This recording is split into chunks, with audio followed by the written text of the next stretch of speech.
Hey there, good afternoon. It is a very hot, sunny day in late August, but we're out here feeling like planting some carrot seeds, so that's exactly what I'm gonna do today. And I thought I'd show you exactly how we do it.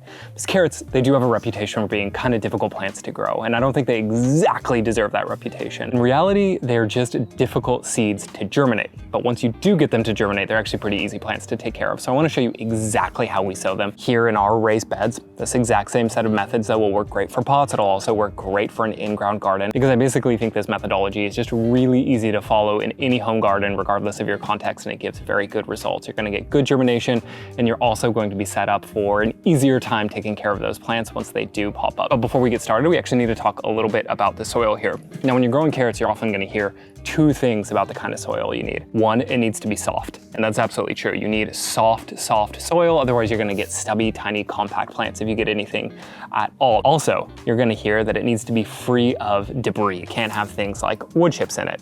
That I don't agree with. If you have little bits of debris like wood chips in your soil, not a huge deal. You're just not gonna get picture perfect carrots. They're gonna look a little bit funky. You might get some carrots that are a little bit stubby. You might get some that are a little split. You might get some that are kind of twisted around themselves.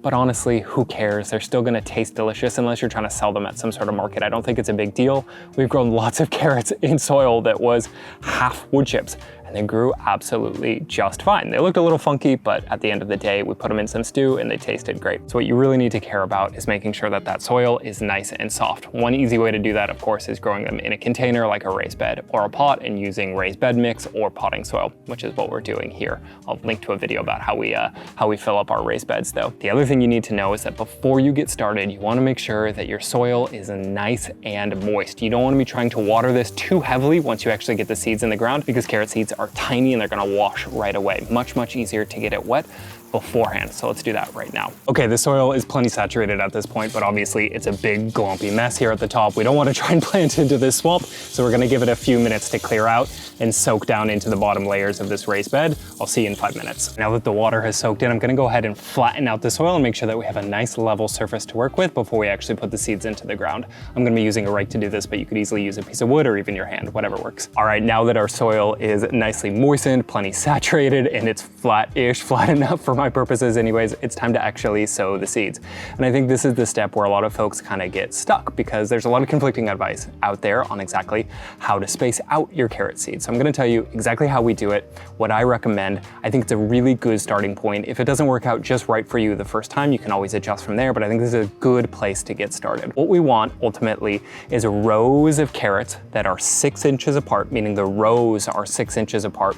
And within each of those rows, we want our carrot plants to be 1 inch apart. That's what we're going for ultimately. So the first thing I need to do is actually make out the rows in this raised bed. And because I'm going for 6-inch spacing, I can only fit 3 rows of carrots in this raised bed. I'm gonna make this easier on myself. I'm gonna be using this little piece of wood to make sure that I'm able to get relatively straight rows in here. I don't need it to be perfect, but I don't want them to be an S-curve all over the place. Now, the thing that you wanna keep in mind when you're actually making the little divots to plant your carrot seeds into is that they should be super shallow. We only want our carrot seeds to be 1/4 inch deep. Just to repeat there, we're gonna try and plant our carrot seeds at 1/4 of an inch deep. So very shallow. In fact, if you're worrying about it, go shallower. It's almost difficult to go too shallow with carrot seeds, and I'm gonna show you how we make sure that they actually stay in place here in a second. And I'm gonna do 3 of these at roughly 6 inches apart. Now I'm eyeballing it. Would be even better to actually take a little ruler out here and make sure that I'm actually doing this well, but I'm not gonna worry about it too much today. We wanna leave a little bit of room between the row and the edge of the raised bed though. We're not gonna put it all the way up against the edge of the raised bed, because, well, then we will be constricting the root growth of those plants. And root growth for a root crop, kind of important. All right, we've got some super shallow divots placed at roughly 6 inches apart across this raised bed, which means it's time to grab for the seeds. Now, in terms of variety, I don't know that I have an absolute favorite. I guess Bolero or Napoli, we've got those from Johnny's, and we'll be growing those in our main carrot area. But today, because I'm planting in this really shallow raised bed, I'm actually going with this short and sweet variety. Now, as I mentioned, I want my carrot plants ultimately to be about 1 inch apart within each one of these rows. But I I'm not going to try and plant only one seed at every 1 inch, which I would normally do. I normally advocate for not overseeding a ton with most crops. With carrots, I would go ahead and say, unless you are very experienced, unless you have a lot of confidence that you're gonna get a really good germination rate, probably makes sense to go ahead and overseed the area, meaning have more than one seed per 1 inch of space within those rows. And then what we'll do, once they do germinate, we wanna make sure that we are removing those extra seedlings so that there is only one plant every 1 inch. And we wanna make sure that we are doing that process, that thinning process, as soon as those seedlings pop up. We don't wanna leave them too much time growing up in crowded conditions. Carrots really don't like that. Again, as a root crop, we gotta be thinking about how are those roots progressing. And they will not progress well if there are too many plants crowded in a small area of space. So let's go ahead and overseed these rows. Not a lot to it, just make sure, again, that you are not planting them too deep. You know, this is kind of a good time to mention something that I think we do a little bit differently than a lot of folks and a lot of carrot growing guides, which is that if for whatever reason you have a patch of space in your carrot bed where there are no seedlings, where germination just didn't occur, again, for whatever reason, that can happen. Not a huge deal. It is okay to transplant those carrot seedlings. What's gonna happen is they'll probably grow a little stubby and they'll probably grow a little bit weird, but it's better to have a weird stubby carrot than no carrot at all. Following that divot and just kind of paying attention to make sure that there's not any areas where, you know, there's big gaps between the seeds. I wanna make sure there's a relatively even distribution here all the way down my little row here, down my little path here. So we're not quite done here, but I wanna talk real quick about why it is exactly that carrot seeds are so difficult to germinate, because they have a couple of properties, couple of qualities, characteristics that just kind of make them a little bit different than most of the other crops that we are typically growing on this channel. First and foremost, carrot seeds basically cannot dry out. If they dry out, you're gonna get just a terrible germination rate. Now, the problem with that is carrots have a relatively long germination time, and they have a particularly long germination time for a crop that we direct sow. So on average, we're gonna be looking at somewhere between 1 to 2 weeks if the weather is nice, maybe a little bit faster if it's really, really hot. If you get up to right around 80 degrees, they can germinate a little bit faster than that, or much, much longer, up into the months if the weather is very, very cool outside. So carrots can take a long time to germinate, and that entire time, you need to make sure they are being kept moist. Now, I mentioned how they can germinate faster at around 80 degrees Fahrenheit, and that's true, but they can also not germinate at all if they go significantly above that. They have a relatively low thermal dormancy point, meaning they won't germinate if the weather is really, truly blazing unless you have them covered and you have them in a relatively cooler place. That's kind of why we're growing this round here. Back in this corner, it just stays a little bit cooler back here. The last quality that makes them a little bit challenging is they're very, very small. So they move around very easily, whether that's from the wind or whether that's from too much water or any other set of conditions, pests getting in there and moving around the soil. And then you can have this issue where you have germination, but it's all clumped up into one spot. So we really want to make sure they're kind of staying exactly where they are when we placed those seeds in the ground. So those are our challenges. Those are the things that we're working against. And now let me show you how we overcome those challenges. It's not all that difficult, but it is sort of different than most other plants. Let's take a look. Looking at these seeds once more, as I mentioned, one of the things that we need to do is make sure that they don't move around. Now, normally that would mean we'd want to cover up these seeds. Unfortunately, we can't put a thick layer of soil on top of carrot seeds because they're not particularly vigorous germinators. They don't have good emergence, meaning they'll have a really hard time if you put too much on top of the seeds.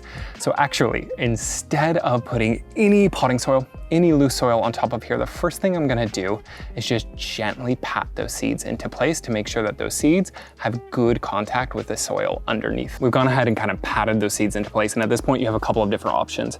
We want them, as I mentioned, to be about 1/4 of an inch deep, meaning not just sitting here on the soil, they should have some material over on top of them. Now, one thing you can do obviously is just sort of pinch back some of the soil on the sides of those rows, and that works just fine, assuming that your soil is relatively soft and loose. But what I actually prefer to do is grab something like sphagnum peat moss or cocoa coir, something that really holds in a lot of moisture, and use that to cover up these seeds. These materials do a really good job of helping retain moisture over top the seeds without having to use a lot of material that they won't actually be able to poke up through. I actually need to go ahead and water that area once more. The problem at this point is you need to be super duper careful that you are using a really gentle, fine mist to water overhead those rows. If you use any force at all with your hose or your watering can, those seeds are gonna displace and you're gonna have big clumps of seeds in some places and no seeds at all in lots of other places. So do it very, very gently with a very, very fine mist. Okay, we're in good shape at this point, but we can't yet call it a day because there's one more thing we need to do.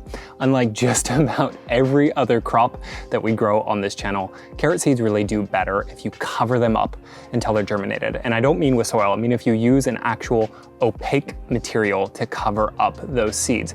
Now, a lot of folks like to use a wooden board, something like this, in order to actually cover up those rows of carrot seeds. I'm not a huge fan of doing that. I think this is basically a little too heavy and a little bit too dense. And then if you do get some early germination, these boards can damage those seedlings. So I don't love to do that. Instead, what I would recommend is ideally using something like shade cloth. So this is a landscape shade cloth. This isn't gardener shade cloth, but gardener shade cloth would work really, really well. This is a lightweight material. It's not gonna hurt the seedlings, but it is gonna block the sun and it is gonna help retain a lot of moisture. So this is my favorite option for covering up those seedlings. You can also use like a black landscaping tarp, something meant for growing crops under or crops next to that is food safe. Or if you'd like, you can use just plain old cardboard. Just make sure that you are fixing it in place and somehow just some rocks on each of the four corners would work just fine. But you do want to make sure that you are putting something over top those carrot seeds in order to have the best germination, especially if you're planting them in the summer. Otherwise, it's just going to be really, really difficult to prevent that soil from drying out a little bit too much. And then I'm just going to keep it in place here with simple set of rocks, one at each corner. Just to delay the point at which the soil actually dries out, I'm actually going to gently mist the top of that shade cloth I just put down. And that's actually just about it. Everything that we just did in the last, I don't know, 15 minutes really constitutes the hard part of growing carrots. That's where they get the reputation for being finicky plants to grow. We've already done the difficult part. From here, it's really not too challenging. All we need to do at this point is come out here every day and make sure that this soil is not drying out. And if it is drying out, really gently mist it. I actually, again, like to prefer to gently mist over the shade cloth. It's one of the reasons that I like using the shade cloth, because a little bit of water can actually get through, enough to make sure that we're keeping that top layer of soil gently watered. If you don't have shade cloth, if you're using something that's actually gonna block the water, you can come in here and either gently mist it, or you can actually water in between those rows. Again, being careful not to dislodge the seeds that are already in place. If it's warm when you're planting your seeds, like it is here right now,